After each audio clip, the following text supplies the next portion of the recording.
So I was recently invited to an event called Outpost Trade by some friends at BHPhoto. When they asked me if I would be interested in an outdoor camping expo event where brands were showing off their new products, and there was a whole bunch of like-minded other outdoor enthusiasts that you could network with, they didn't have to ask me twice.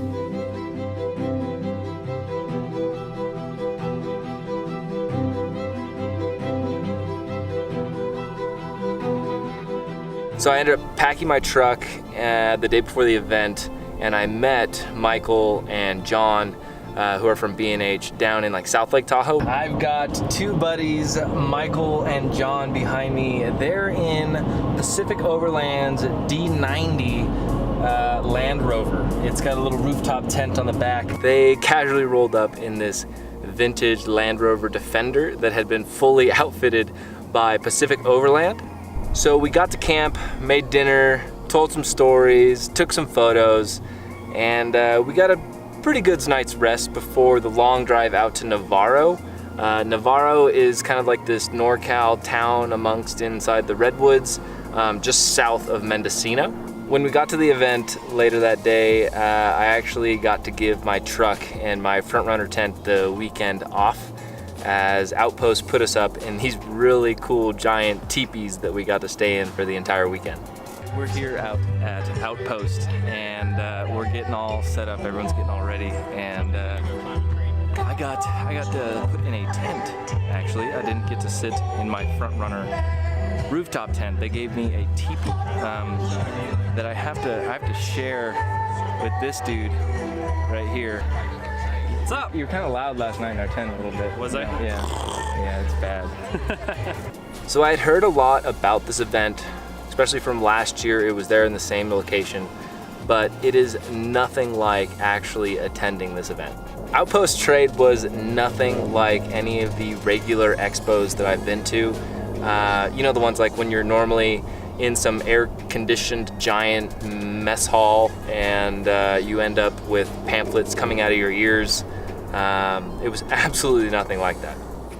Outpost Trade to me was almost more of an experience.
After that film, we're going to show a film by Andy Best. And there's the nest. It tells me that this area is relatively pristine. You know?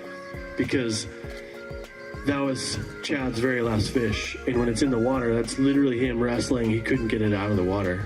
So that will always be burned into my memory, of course. So.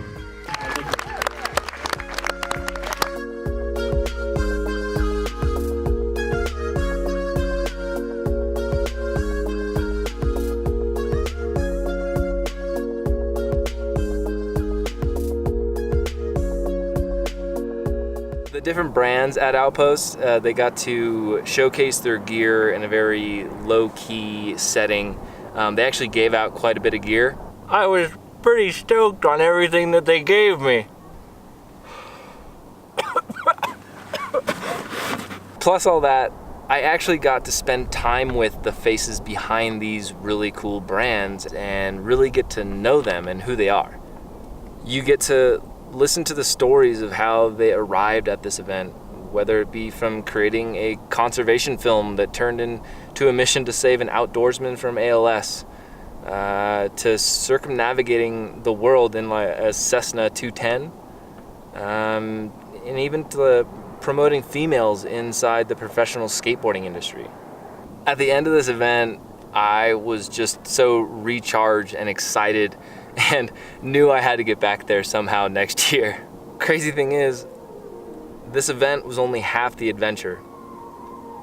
Once the weekend had ended, when I should have been starting my trip back home, I found myself exploring the Lost Coast up north at sunset, filming a Land Rover Defender, not wanting to leave this amazing group of friends that I had just met.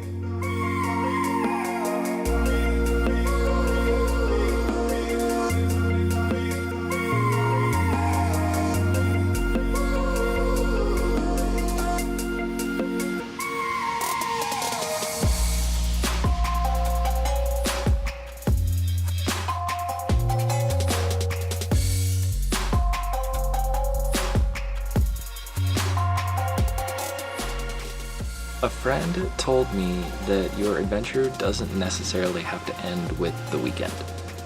If you're working hard enough and you love what you do, your life will become your adventure.